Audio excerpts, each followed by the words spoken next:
pourquoi inviter Sandra? Notamment parce que les femmes, en tant que travailleuses dans l'industrie du jeu vidéo, tendent à être invisibilisées et l'accès à leur expérience n'est pas chose facile. C'est assez rare de trouver des discours qui relatent ces expériences-là.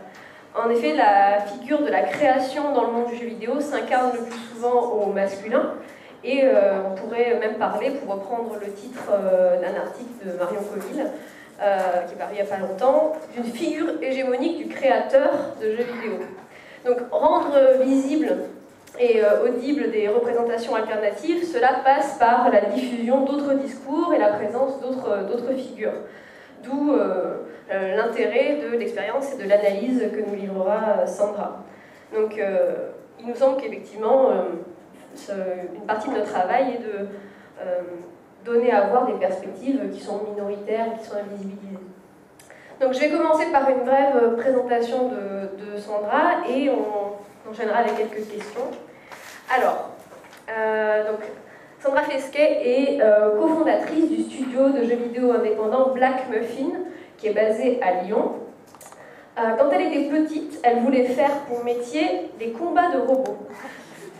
Puis après, elle s'est dit qu'elle allait plutôt faire de l'informatique. Puis après, elle s'est dit qu'elle allait plutôt travailler dans les arts. Donc elle a fait un bac art appliqué à Paris, elle était en section DMA, donc diplôme des métiers d'art. Ah non, ça du coup non? Non, j'ai voulu et finalement non. Ah non, bon, voilà. Je change beaucoup d'avis en fait. D'accord, c'est trop chaotique, je n'arrive plus à suivre. Non, mais c'est pas grave. Donc ensuite, elle est entrée à l'école Émile. C'est ça c'est bon. Pendant 4 ans, qui a permis d'avoir des bases solides en dessin. Elle en est sortie en 2012. A commencé à chercher du travail, mais finalement cette expérience de recherche l'a poussée avec Mathieu Collangette à décider de monter son propre studio plutôt que d'aller faire du porte-à-porte auprès des entreprises. Alors, je veux bien juste faire une petite précision pour expliquer. Oui, donc pour expliquer, en fait, nous on s'est retrouvés à une période qui était vachement charnière. On s'est retrouvés où toutes les grosses boîtes, enfin bon nombre de boîtes, en tout cas lyonnaises, ont fermé. Et du coup, qui dit boîte qui ferme, dit énormément de personnes sur le marché du travail, dont énormément de seniors. Et donc moi, en tant que petite junior qui sort de l'école, on passe pas du tout en prioritaire, c'est clair. Donc au lieu de se dire, on va rester, on va essayer de chercher du travail, chercher, à faire des stages, à faire des choses comme ça, où clairement, on passe pas en prioritaire et ça nous apporte, c'est pas que ça nous apporte rien, mais il y a des problèmes éthiques en fait, on va dire, à faire que des stages et des choses comme ça. On a préféré faire notre studio à nous et donc du coup vraiment faire ce qu'on sait faire, c'est-à-dire de la sous-traitance graphique. Voilà. Okay. Donc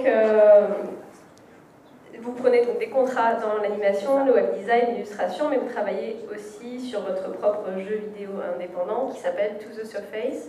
Et donc du coup, est-ce qu'on peut voir le trailer?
Donc ça en fait c'est un trailer qui date de la fin de mes études. Du coup en fait je vais parler rapidement de mon école, donc l'école Unicole.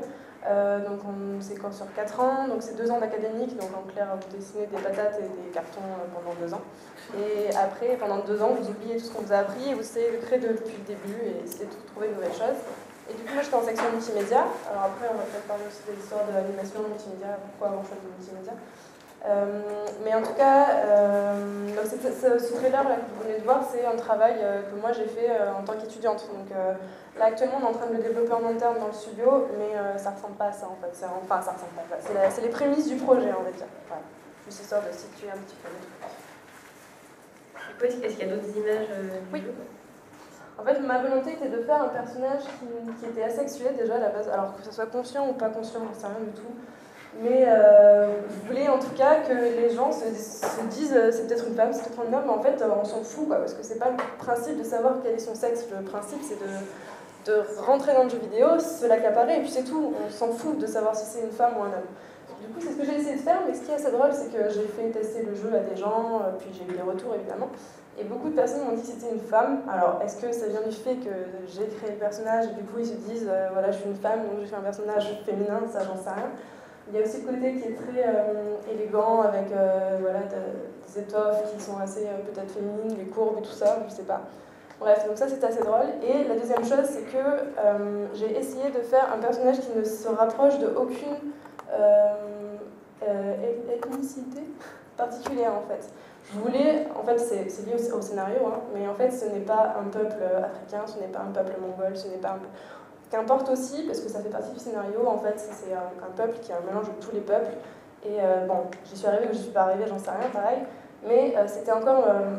c'est ce que je voulais, quoi. C'était ça, c'était conscient. Je voulais vraiment un personnage qui ne soit pas rapproché à ce qui existe dans notre monde, quoi.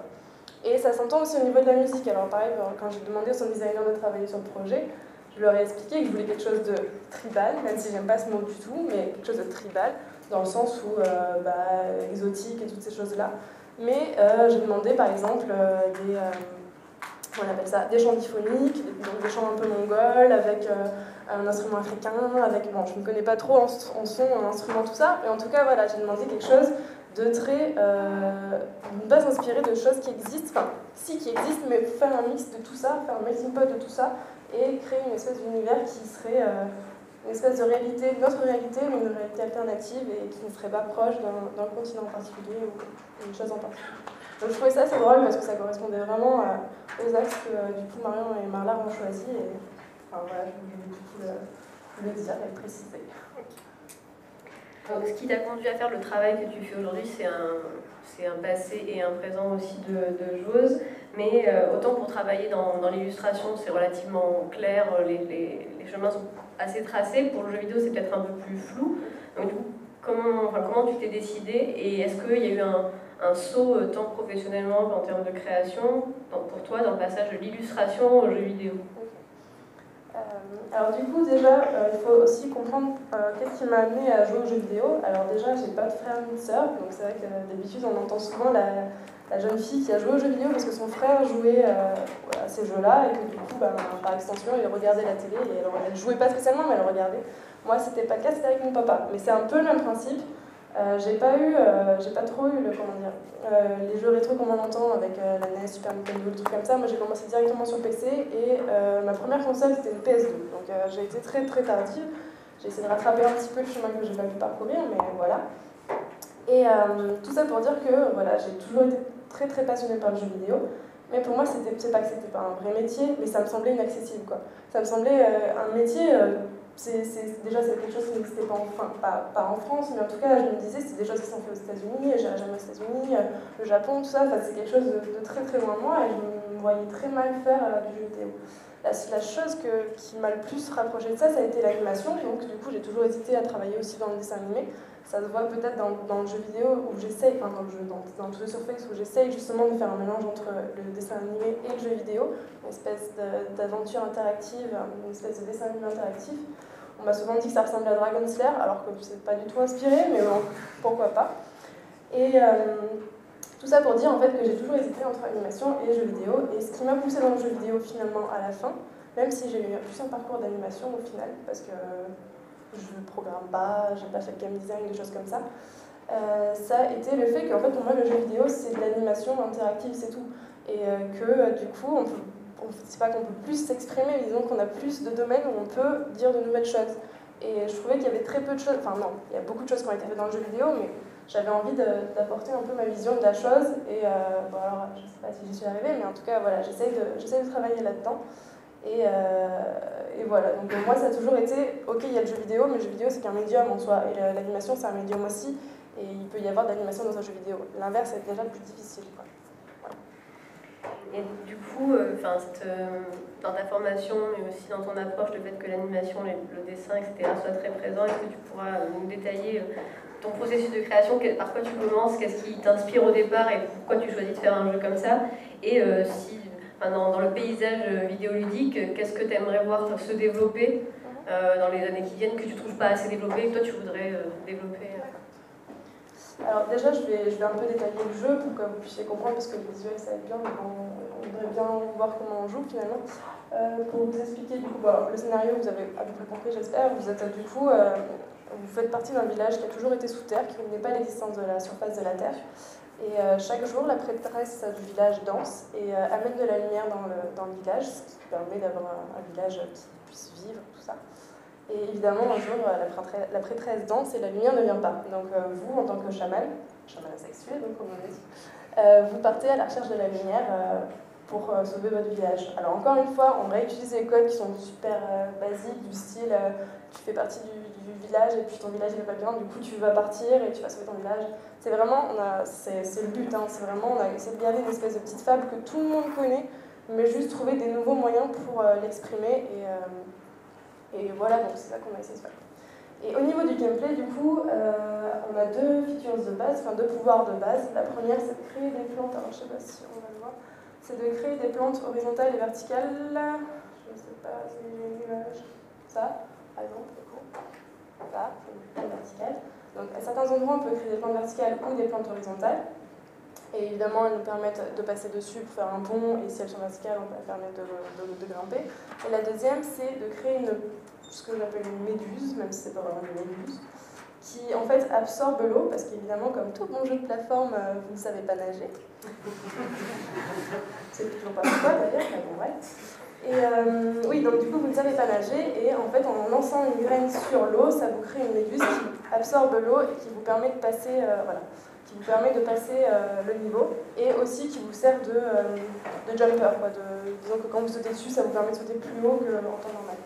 Donc c'est vraiment les deux features de base qu'on a dans le jeu, mais le but c'est de les mixer ensemble et de créer des nouvelles choses, et sachant que le décor va influencer énormément le gameplay et va vous pousser à utiliser différemment les plantes pour pouvoir passer les obstacles, sachant que c'est un jeu pacifique, il n'y a pas de monstres, enfin il n'y a pas de monstres, il n'y a pas de gros méchants qui vont vous tuer, des choses comme ça, ou alors c'est involontaire. Donc voilà, moi j'étais vraiment partie dans ce genre de jeu, et du coup j'ai oublié la question. C'était sur le processus de création. Oui, voilà. Alors du coup, sur le processus de création, j'ai fait ça de manière très chaotique, sans vraiment me poser de questions. Je savais ce que je voulais faire, je savais que j'étais proche de tout ce qui était naturel. D'ailleurs, j'avais oublié de te dire, mais à un moment, entre l'informatique et j'avais dit quoi ? Entre l'informatique et la création de robots, je voulais être fleuriste. Voilà, donc peut-être que je me dis finalement, voilà, il y a peut-être des éléments qui se retrouvent. Synthèse, voilà, il y a des éléments qui se retrouvent dans le jeu, donc c'est assez drôle. Mais tout ça pour dire que voilà, je savais ce que je voulais quelque chose de pacifique, je voulais exprimer des choses que moi je trouve qui me manquent dans le jeu vidéo. Le côté peut-être asexué aussi, parce que pour moi je voulais pas faire un personnage féminin, parce que ça allait pas, ça servait à rien vraiment d'avoir un personnage féminin, ça servait à rien d'avoir un personnage masculin. Du coup j'ai préféré avoir quelque chose d'asexué. Je voulais quelque chose de contemplatif, quelque chose, un monde où on est bien d'y être et que ça fait un peu du bien de souffler entre un Call of Duty et un Battlefield par exemple. Même si j'ai rien contre Call of Duty et Battlefield, hein, je peux y jouer aussi, mais disons que voilà, j'avais besoin de ça et je voulais faire une pause dans ce jeu-là. Et après finalement, le gameplay c'est décousu, l'univers c'est décousu, grâce à ça en fait, parce que moi j'avais des idées de ce que je voulais, c'était très très flou et je ne savais pas vraiment comment l'exprimer, je ne savais pas ce que vraiment je voulais exprimer non plus, mais ça s'est fait vraiment petit à petit, quoi, des édifices comme ça, et je ne me suis pas dit je vais faire un gameplay comme ça ou je vais faire un univers comme ça, c'était petit à petit et c'est monté. Voilà. Et du coup, ça veut dire que dans le paysage des jeux vidéo, tu aimerais que ce genre de jeu se développe. Tu parlais d'une approche plus contemplative. Du coup, quel est ton avis sur la question. Ouais. Alors sur le côté contemplatif, si, bien sûr, parce que j'ai une formation artistique, voilà. Donc c'est sûr que je préfère avoir des jolis jeux voilà, plutôt que le jeu qui va pas être très beau, même s'il est très intéressant. Maintenant, moi, ce que je veux, c'est pas spécialement des jeux comme ça, c'est pas ce qui m'intéresse le plus. Moi, ce qui m'intéresse, c'est des jeux qui utilisent des nouveaux codes pour pouvoir exprimer une nouvelle chose. Par exemple, je vais citer des jeux, mais bon, vous les connaissez sûrement tous, mais du style, par exemple, le dernier vraiment pour lequel j'ai eu un gros coup de cœur, c'était Paper Please. Paper Please, en fait, pour ceux qui n'ont jamais joué, c'est un jeu comment on appelle ça, des 7 différences, enfin des différences. Donc vous avez une espèce de truc à gauche, à droite, et vous devez dire, ah, ça c'est différent de ça. Le gameplay, c'est ça en fait, tout simple, mais en vrai, quand on s'intéresse au scénario et tout ça, en fait, vous êtes à une frontière, à la frontière, et vous devez faire passer des immigrés ou pas. Et bref, le gameplay est super simple, mais par contre, tous les choix sont lourds de sens, et puis vous avez à la fin... Enfin, il faudrait vraiment voir le jeu, mais disons que c'est le genre de choses que j'aime. C'est un jeu bidon en soi, parce que si on m'avait dit, voilà, fais-moi ce jeu-là, je veux juste pas de scénario, ni les graphes, ni rien du tout, c'est un jeu bidon. C'est juste, vous prenez un passeport, vous regardez si le passeport est conforme à... Enfin, c'est vraiment bidon. J'étais à San Francisco il y a pas longtemps, c'était exactement ça. Je suis passée à la douane et c'est le même jeu, quoi. Sauf que le mec, il est payé pour. Et tout ça pour dire que moi, c'est vraiment le genre de jeu qui m'intéresse, quoi, parce que on reprend ces codes de jeu très simples, et pourtant on arrive à les changer pour faire donner le sentiment aux joueurs. Et ça, c'est génial. Ça, on ne peut pas le faire dans le dessin animé. Ça, on ne peut pas le faire dans du film. Et le fait qu'on puisse avoir le choix, c'est ce qui fait que ça rajoute une couche d'intérêt pour moi. Et c'est pour ça que j'ai choisi le jeu vidéo à l'animation, ce genre de choses. Voilà. Après, j'aime aussi plein d'autres jeux qui ne sont pas spécialement comme ça. J'aime aussi les jeux qui sont très agréables à jouer. Tout à l'heure, on parlait de Super Meat Boy, par exemple. C'est un jeu qui est super cool aussi. Et, enfin, il y a vraiment plein de plaisirs différents. Et moi, ce que je veux juste, c'est découvrir des nouvelles choses, des nouvelles expériences. Parce que j'ai tendance à dire ça. Jeu vidéo, c'est un peu... jeu vidéo, c'est jouer pour moi. Enfin, quand on dit jeu vidéo, c'est un jouet en vidéo. Et oui, il y a ça, mais il y a aussi des jeux qui se rapprochent plus de l'expérience. Et ça, je pense que c'est ce qu'il faut que les créateurs et les jeux indés, enfin les studios indés, essayent de développer. Parce que indé, maintenant, ça veut rien dire en fait. Indé, ça veut tout dire et rien en même temps. Donc, moi, ce que j'aimerais, c'est ça. C'est vraiment faire des nouveaux codes, en fait. Créer des nouveaux codes. Même si on garde un gameplay simple, c'est pas ça le problème. Oui, quand on en avait parlé, tu m'avais dit qu'il y avait des jeux qui reprenaient les mêmes codes et qui continuaient à marcher. Tu ne comprenais pas trop comment ça pouvait continuer à marcher parce que c'était des personnages qu'on avait vus 100 000 fois et qu'en fait, ça marchait toujours. Donc oui, ça va avec cette idée quand même d'une expérience nouvelle, d'un renouvellement. Et du coup, est-ce que dans ces préférences-là, mais aussi même dans ta façon de travailler, dans le fait d'avoir... ce choix d'avoir ton petit studio, etc. Et dans tes créations, tu vois une dimension éthique, voire une dimension politique même peut-être à ce que tu fais ou pas du tout Alors du coup, par rapport à la dimension éthique, politique, écologique, on va parler plutôt d'écologie par rapport à ce projet parce que c'est vraiment, on est quand même dans le côté la nature c'est trop cool, les petits papillons et tout ça. C'était pas le but à la base, je me suis pas dit moi j'aime la nature et puis j'en ai marre de la pollution et puis c'est vachement pas bien ce que les gens y font, même si voilà je suis pour ce discours aussi bien sûr, mais je me suis jamais dit je vais faire un jeu et peut-être que ça va faire réagir les gens, c'est pas le but. En tout cas pour ce jeu là, en tout cas c'est pas du tout le but. Maintenant si ça peut faire prendre conscience aux gens que finalement la beauté de la nature peut être beaucoup plus belle que d'avoir le dernier iPhone à la mode ou je sais pas quoi.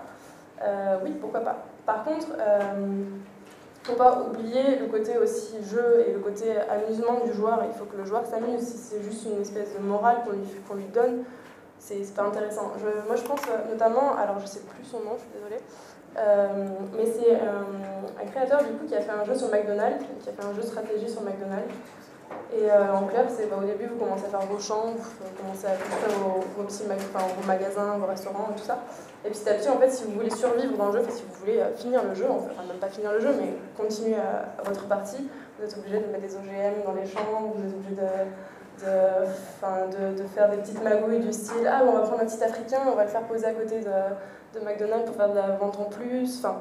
Et ça, c'est intéressant, parce qu'à la base, le jeu est super marrant, il est super agréable à jouer, et on y prend du plaisir. Et au final, on se dit, ouais, c'est vrai que quand même, il y a quand même il y a un discours quand même derrière. Moi, je veux d'abord, enfin pour moi, le jeu vidéo a besoin d'être d'abord un divertissement. Si ensuite, derrière, il a un fond et il dénonce quelque chose ou il est là pour apporter quelque chose, c'est parfait, vraiment. Mais j'ai toujours un peu peur du côté les espèces de jeux expérimentaux où personne ne comprend rien et que... Ouais, ok, mais t'as un public quand même. Dans tous les cas, t'as un public, essaye de t'adresser à ton public en premier. C'est juste Et du coup, comme c'était un peu aussi un des thèmes de la journée, par rapport justement aux représentations féminines dans l'univers du jeu vidéo, que ce soit les représentations des personnages ou des joueuses, est-ce que tu as un avis bien arrêté sur la question? Pas du tout. Moi, ça me fait rire en fait. Ça me fait rire et ça me fait de la peine en même temps parce que, par exemple, tous les exemples que tu as montrés tout à l'heure, Marla, c'était. C'est vrai que mis bout à bout comme ça, c'est lourd, quoi. C'est vraiment lourd de se dire, mais ça suffit, quoi. La crétinerie, ça suffit de montrer des choses basses et. Enfin, moi, ça me fait du mal, en fait, de me dire que le jeu vidéo, c'est ça, quoi. Le jeu vidéo, c'est ça, certes, mais pas que, et il faut que les gens fassent le pas que, justement. Et malheureusement, moi, dans ma position où je suis créatrice de jeux et en même temps où je suis obligée de faire de la sous-traitance et je suis obligée de travailler pour d'autres personnes, je me suis retrouvée dans des cas où, par exemple, je ne vais pas citer les marques et tout, mais j'ai travaillé sur un jeu où je devais dessiner des personnages, je devais dessiner 10 personnages, 10 caractères design de personnages lambda, des citoyens, tout ça, pour un jeu télévisé. Et alors à chaque fois c'était, alors ok, il me faut 5 personnages féminins, 5 personnages masculins. Et il me faut chaque ethnie. Donc il me faut un noir, il me faut un blanc, il me faut un indien, enfin voilà, chaque ethnie. Et donc j'ai commencé à leur faire des trucs cool en me disant oh c'est cool, je vais pouvoir faire un gros monsieur et tout. Et non, on fait pas des gros monsieur. Si on veut représenter les gens et si on veut plaire aux gens, on montre pas des gros monsieur, on montre pas des vieux monsieur, on montre pas des gens noirs. Non, ça c'est pas possible quoi. Et c'est réel quoi, et c'est vraiment réel de se dire on veut représenter une population, mais en fait on la représente pas, on la stéréotype, enfin on choisit une espèce de stéréotype pour que ça passe plus facilement quoi.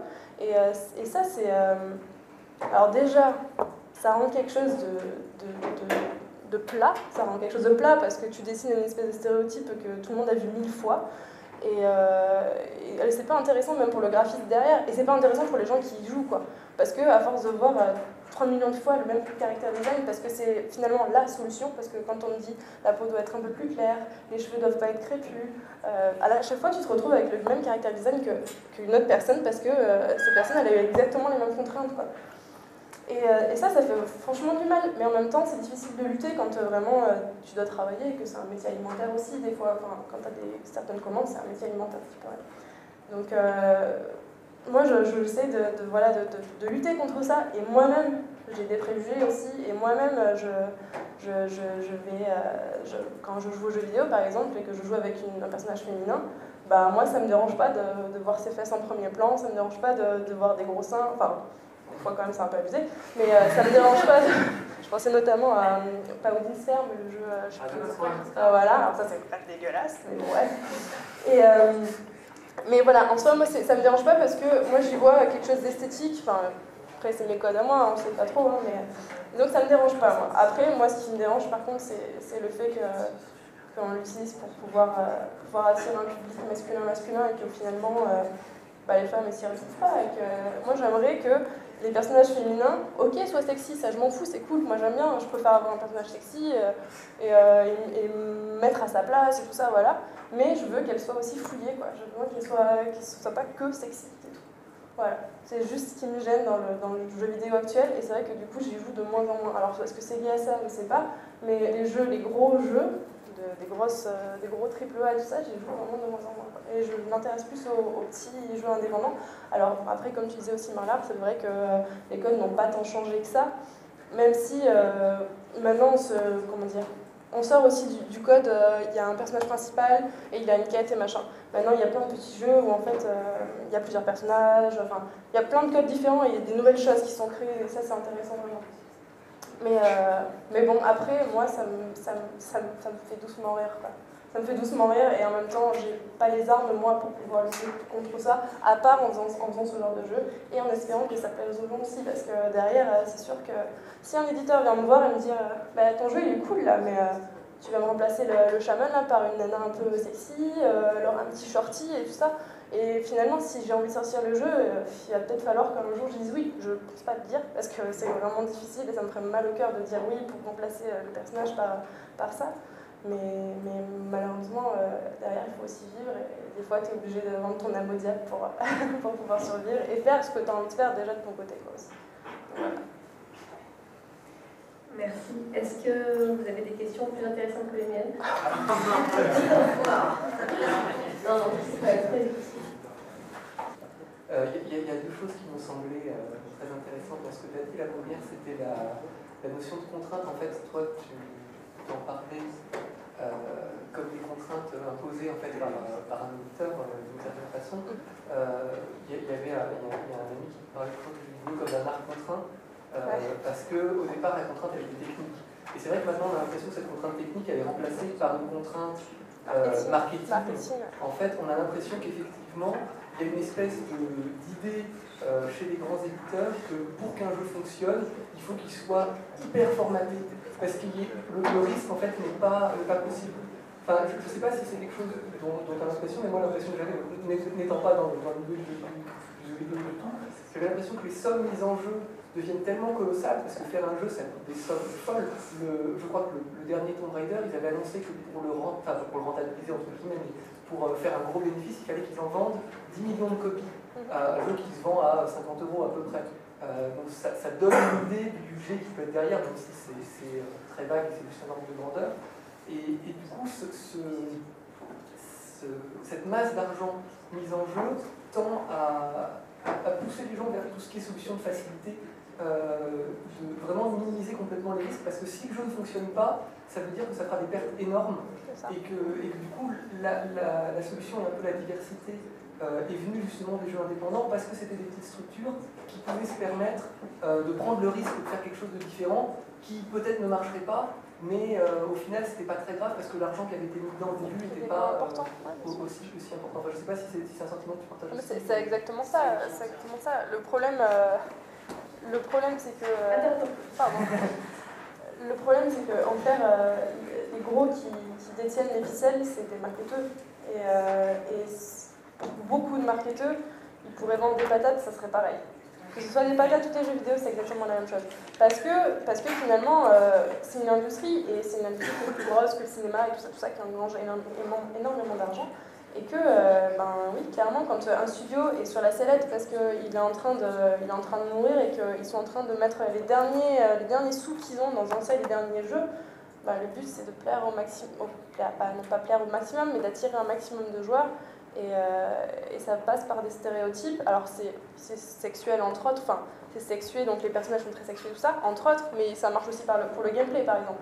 Le nombre de Candy Crush qu'on voit apparaître, c'est aberrant, alors que bon voilà, on a compris, quand tu as joué à Candy Crush, tu as joué à tous les autres. Enfin, et c'est exactement la même chose en fait, parce qu'ils peuvent plus se permettre de faire des erreurs, ils peuvent plus se permettre de ne pas avoir un succès au niveau de leur jeu.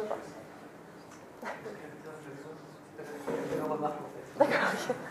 Non, mais juste témoignage par rapport à ça, parce que moi je travaille chez un groupe. En ce moment. Juste pour rapidement répondre là-dessus. Ouais. Donc moi je travaille actuellement, c'est un groupe. Mais c'est exactement, je sais pas si tu connais un peu ça, mais c'est exactement comme tu as dit, c'est-à-dire que effectivement c'est le fait qu'on ne peut pas échouer, et quand on brief pour un nouveau jeu, l'idée c'est pas qu'est-ce qu'on va pouvoir créer, qu'est-ce que machin, c'est qu'est-ce qui marche en ce moment, on regarde la compétition comment ils font, et on va faire comment on peut faire ça nous à notre sauce, dans notre marque, et voilà, et de façon à minimiser les risques, et combien on peut en vendre, et combien un tel s'est vendu, etc. C'est vraiment ça.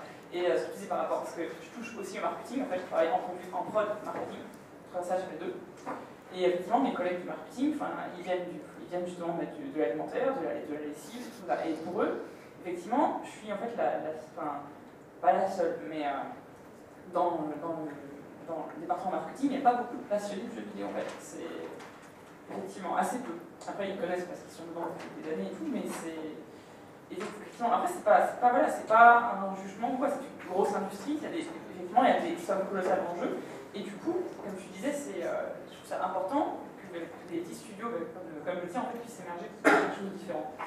Mais du coup, quand dans le studio, en fait, je vais rebondir du coup sur le problème des questions de représentation, de diversité, souvent, on va me dire non, pas chez nous, pas chez nous, tu vas chez les Indés, chez les Indés tu peux, chez nous tu peux pas.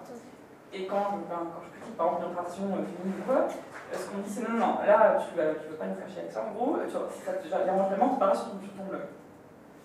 Vraiment, ça on me le dit sans arrêt. Donc il y a vraiment un problème face à la réception de messages, du fait que voilà, que je préférerais éviter justement d'en parler. Si je pouvais passer mon temps à faire autre chose, ce serait. Quoi? S'il n'y avait pas de problème, il n'y aurait pas de oui, problème. En fait, c'est vraiment cette notion, je veux que c'est un hobby, ça va être, et que du coup, et ça n'a en fait aucune importance réelle, que c'est un hobby, que c'est un plus. Ce qui est aberrant, ça devrait être à la base. On est dans un média artistique, créatif, d'être original, d'être intéressant, ça devrait être la base. Mais c'est... Je vais finir chez les Indés, c'est pour ça. Oui, en fait, ce que je voulais juste dire, c'est que, en clair, c'est pas dans leur intérêt que de t'écouter, en fait, parce que oui, je suis complètement d'accord avec tout ce que tu dis, tout ça, hein, mais c'est juste que si t'écoutes et qu'ils font un personnage peut-être plus, pas juste femme, enfin pas juste sexuel, quoi, déjà, ça va être compliqué parce qu'eux, ils vont devoir créer des choses, parce que finalement, il y a très peu de personnages qui ont été fouillés vraiment, à part du coup les deux exemples de tout à l'heure avec Portal et Mirror's Edge. Mais ils n'ont pas le temps, ils n'ont pas l'argent, ils sont pas sûrs d'avoir la réception derrière du public qui soit content et tout ça. Même si moi je suis convaincue que si, parce que faut pas arrêter de prendre les gens pour des cons. Enfin, si le personnage est beaucoup plus fouillé et que, alors ok, peut-être qu'elle a perdu un petit peu de diamètre de sein, ouais, ok, mais ça peut que marcher pour moi. Mais malheureusement, l'économie elle est telle que c'est l'argent d'abord, quoi. Et... mais dans la pratique, c'est un outil des équipes. Oui, alors ça je suis d'accord. Par contre, oui. Tu te permets justement, par rapport à ça, donc vraiment, c'est des questions. Le risque, c'est pas quelque chose qui est surtout pas dans l'industrie créative, quoi. Donc, mais même en marketing, moi j'ai une formation de marketing. Pendant toute ma formation, on m'a rabâché le risque, l'importance de la rupture, d'être le premier à créer quelque chose de nouveau, t'arrives dans l'industrie. Et en fait, c'est on fait se croiser jusqu'à maintenant. Mais surtout en France, France, on n'est pas des créateurs. Enfin, j'ai l'impression qu'en France, on n'est clairement pas des créateurs et qu'on ne veut pas se risquer à des trucs. On fait que copier. Moi, tous les clients que j'ai eus depuis que j'ai créé le studio, ça a été toujours des gens qui recréent des jeux qui existaient déjà, avec des graphismes qui existaient déjà, il n'y avait aucune prise de risque. Parce que le but, c'est de faire de l'argent et de survivre, parce qu'ils sont quand même tous dans la survie actuellement, quoi. Oui, c'est sûr. Voilà.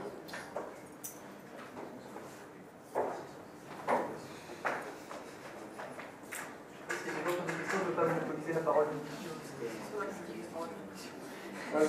coup, la deuxième chose que je trouvais importante sur la question de la diversité, c'était cette idée aussi de possibilités qui étaient offertes par le média, le jeu vidéo. Et bon, tu avais parlé aussi un peu des jeux expérimentaux utilisés par la Nusan. Il y a des gens qui ont un avis complètement différent, qui disent il faut arrêter de dire que les jeux vidéo doivent être amusants. Ouais. Le jeu vidéo peut véhiculer d'autres choses que de l'amusement. Il faut qu'on sorte du divertissement en fait pour devenir plus noble. Pas forcément noble. On peut le voir comme on veut, mais je ne suis pas certain que ce soit forcément l'idée qui est portée de faire un art noble. C'est vraiment l'idée de faire quelque chose de nature qui n'est pas forcément astreint à un but premier de divertissement. Et alors bon, j'ai découvert ça assez récemment en fait, mais c'est pour en parler, il y a un objet Vico, froid de jeux vidéo potentiel, qui justement met en avant plein de toutes petites créations, alors qui souvent sont des créations amateurs en fait. Donc il n'y a pas cette notion de survie économique derrière, mais si ça intéresse les gens, je vais peut-être aller jeter un œil à ça aussi. C'était juste pour dire ça. Il faut que je m'arrête, c'est ça. Voilà, c'était juste pour. Il y a une question, Il y a une question. C'est une question par rapport à ton art en fait. Est-ce que tu n'arrêtes pas joué à Earth of Darkness? Si. Ah bon? T'as aimé? Oui, bah ouais. J'ai rencontré Shai d'ailleurs, donc c'était drôle, mais oui, bien sûr. Ouais. Earth of Darkness, c'est une grosse inspiration du jeu. Quel jeu? Earth of Darkness, qui est un jeu qui est sorti sur PC il y a Earth of Darkness. Je vais ressortir sur des conservations qui n'ont jamais fait cette forme de traite. Et à Jordan aussi. Oui, Et Miyazaki aussi. un petit peu, alors ça c'est assez drôle aussi parce que j'ai jamais été. J'ai été bercée plus au Disney et aux choses comme ça plutôt qu'au Miyazaki. Oui, j'étais beaucoup plus bercée au Disney qu'au Miyazaki, mais c'est vrai que ça se voit et pourtant. En fait, il y a beaucoup d'inspirations souvent qui ne sont pas spécialement liées aux choses que j'ai vraiment aimées et tout ça, mais ça se retrouve finalement comme on m'avait dit aussi un dessin animé. Les Terres oubliées ou des choses comme ça, voilà, que j'ai jamais vu. Les mondes engloutis, voilà, les Terres oubliées, des choses dans ce style-là. Voilà, mais oui, en effet, il y a aussi du Miyazaki, c'est ce qui est assez drôle. Mais par contre, pour rebondir du coup sur ce que tu disais, que j'ai oublié déjà, je sais plus ce que... Ah oui, les jeux expérimentaux et tout ça. En fait, quand je dis expérimentaux, par exemple, pour le blog que tu citais tout à l'heure, j'ai découvert beaucoup de jeux qui étaient dessus et qui sont pour moi amusants, dans le sens, enfin pas amusant, je me poile quand je joue, mais j'y prends quand même du plaisir, quoi. Il faut quand même que les commandes et le gameplay en soi soient accessibles. Ouais, c'est ça, parce que après on va tomber, enfin pour moi on tombe un peu dans le truc, jeu vidéo un peu pompeux, qui va se prendre un peu pour... et surtout qui ne rajoute rien en fait, parce que si le joueur n'apprécie pas son expérience de jeu, bah, le message ne peut pas passer, quoi. S'il va passer, mais très très mal. Autant faire un livre, autant faire un article, autant faire un film, quoi. Mais moi, c'est un peu le problème que je peux te reprocher des fois à ce genre de jeu. Maintenant, c'est aussi parce que c'est souvent des gens qui viennent pas spécialement du jeu vidéo et qu'ils réinventent des codes. Et c'est cool aussi, du coup, parce qu'ils ont une vision complètement différente de ce qui s'est fait avant. Et ça renouvelle le genre, mais j'ai rien contre eux. Par contre, faut pas... Tu cites Papers, Please, qui, enfin, tu vois, le plus fun dans Papers, Please, c'est comme quand tu vas voir un film vraiment genre noir. Oui. Genre, c'est pas du fun. C'est pas du super fun. Et pourtant, il y a un truc vachement jouissif. Je sais pas pourquoi, il y a un truc vachement jouissif. J'ai déjà fait jouer, alors non pas le fait de non, tu ne passes pas à la frontière, mais j'ai déjà fait jouer un joueur lambda qui joue, dernier jeu qu'il a joué, c'était Dishonored par exemple. Et il a adoré et il pouvait pas s'arrêter parce que c'était trop addictif. Le fait juste même de passer les épreuves, quoi. Après, il y a le côté tout scénaristique qui est super intéressant et l'implication dans le gameplay, quoi. Mais pour moi, ça c'est quelque chose de très agréable. C'est un jeu agréable, quoi. C'est pas une expérience. Voilà. Mais je pense que tu préfères accessible. Ouais, peut-être, ouais, voilà. Agréable. C'est une notion assez différente.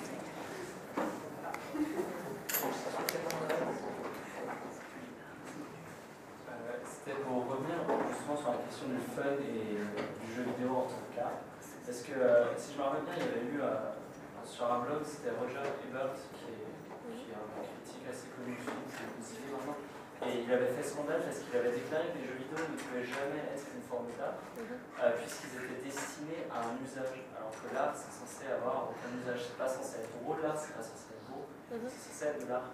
Et du coup, je me demandais s'il n'y allait pas y avoir comme un peu dans le cinéma une sorte de, séparation entre les jeux vidéo qui seront du coup pour le grand public, qui seront là pour divertir, mais qui ne seront pas de l'art. Et ouais, si justement, il y aura pas comme dans le cinéma, des films que personne ne va regarder, mais qui vont être considérés comme de l'art. Mais ça commence déjà, hein. Le médium du jeu vidéo, il est quand même assez jeune et il est en train d'emprunter exactement le chemin du cinéma underground. Enfin, moi, ce que j'ai un peu tendance à dire, mais c'est peut-être un peu faux, hein, je ne sais pas trop.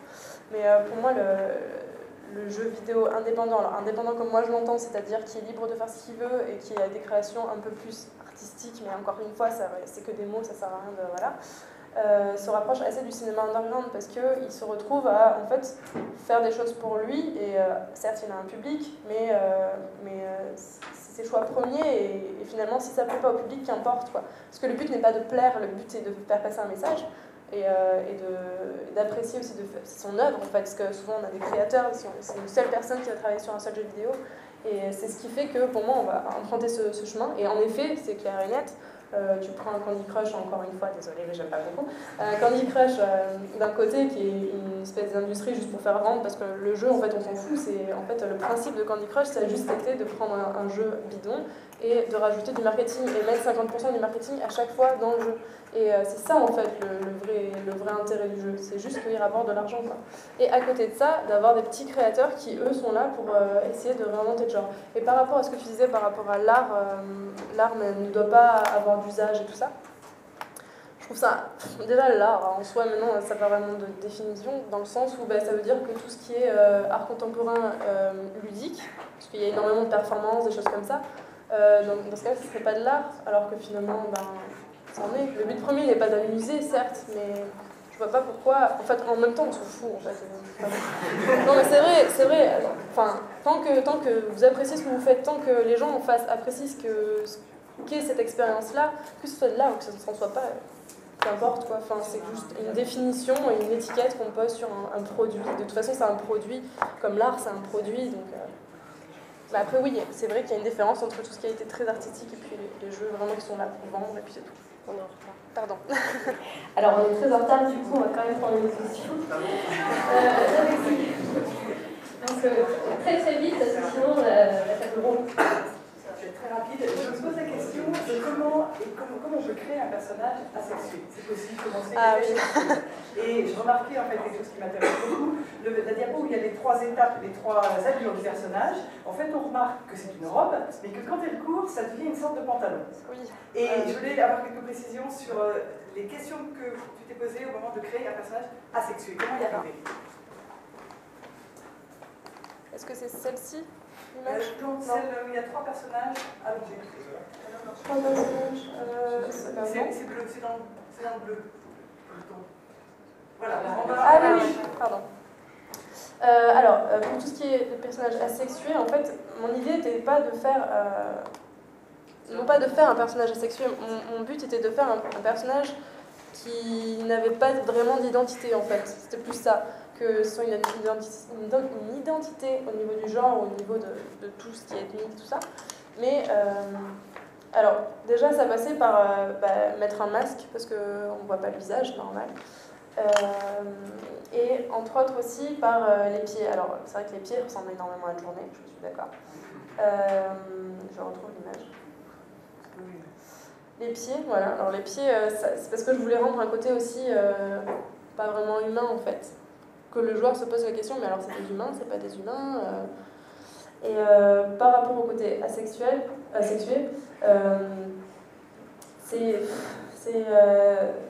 fait, j'ai créé le personnage en me disant ce n'est pas un personnage dessiné, c'est un personnage animé en fait. Vraiment, j'ai vraiment essayé de faire ça. Et on ressent que c'est un personnage féminin, finalement, parce qu'il y a le côté courbe et tout ça, et que c'est très aérien, et du coup, on rapproche ça à une femme. Mais en soi, jamais je me suis dit que c'était une femme, jamais je me suis dit que c'était un homme. Je me suis pas vraiment posé la question, en fait, sur le coup. Sur le coup, c'était juste, je veux pas qu'on se dise c'est un Nathan Drake de Uncharted ou c'est une Tomb Raider, quoi. Enfin, une Lara Croft de Tomb Raider. Et du coup, elle porte une burqa, quoi. Voilà. J'ai pas vraiment de solution à comment faire un personnage asexué. Et c'est vrai que je me pose la question pour le prochain jeu, du coup, parce que j'aimerais quand même rester dans, non pas cette optique de faire quelque chose d'asexué, mais quelque chose qui sort du temps, qui est intemporel, qui est difficile à situer. Et je me pose des questions pour la suite et je sais pas trop comment faire. Donc voilà, j'ai pas vraiment la solution. Merci Sandra. Donc on va